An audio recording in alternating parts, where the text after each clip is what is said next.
Well, we've had nothing but rain lately, so we'll get in here and I'll show you what I've been up to. Got to work on that trailer. So one of the things I want to do is get these armpit, what we call them, pads back on.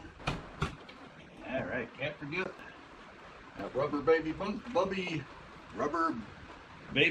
buggy bumper. That's how it goes. Can't forget that part.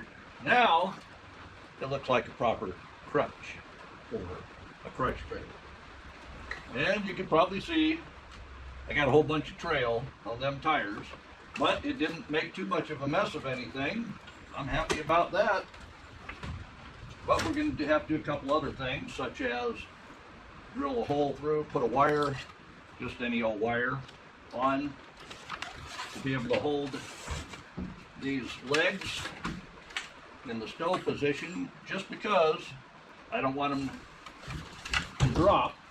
So I'll go ahead and drill a hole here, fish that wire through the hole, and we'll have us a way to stow those legs when you're using it on the bike. Sound good?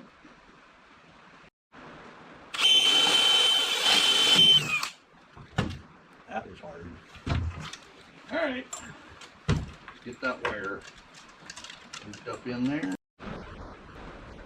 So I had this tote that I built it with, and this tote just happens to be the 27 gallon.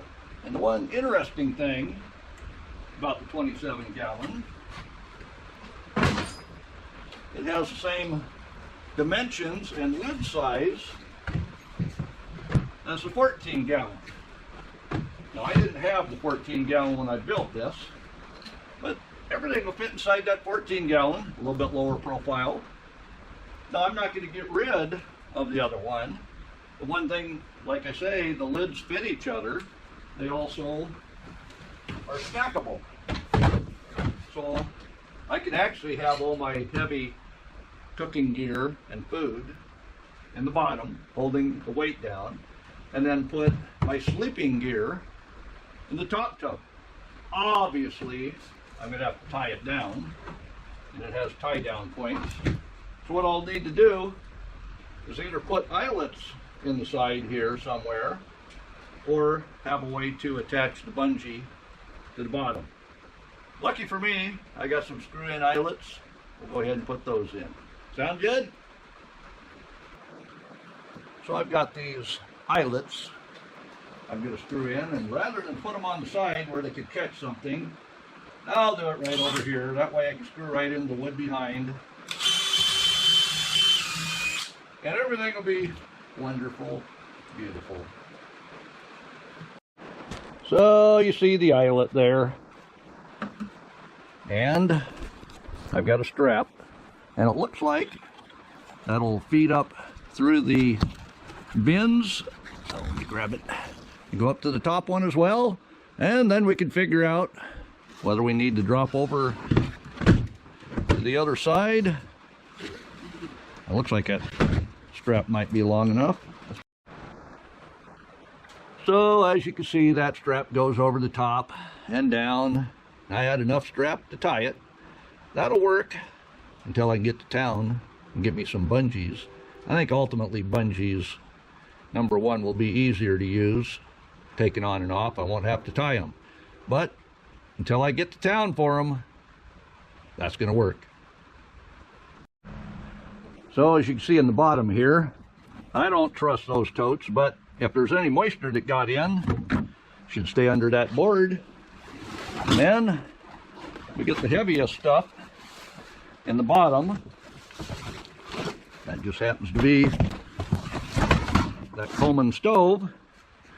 Now we'll leave the gas cylinders up in the front because they tend to be heavy, but you see everything is going to fit in this smaller tote.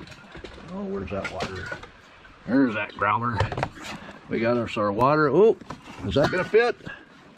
And this is what I forgot last time. It's a way to wash up or wipe things up. Can't forget to have a knife, and of course it doesn't hurt to have a bick and a ferro rod. So I didn't get everything in, and the lid does have to close, so I did not get the coffee pot in, and the growler of water, which was one of the most important things, is too tall for this tote. But all of this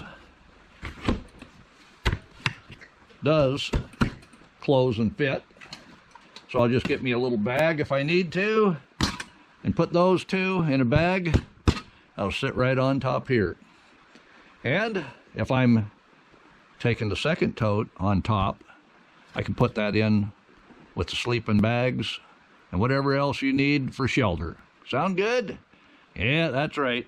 That's going to do it for this video. It's just a quick rainy day finishing project, putting the bumpers on, getting the cord to hold the legs up when it's on the bike. Sound good? So that's going to do it for this rainy day video.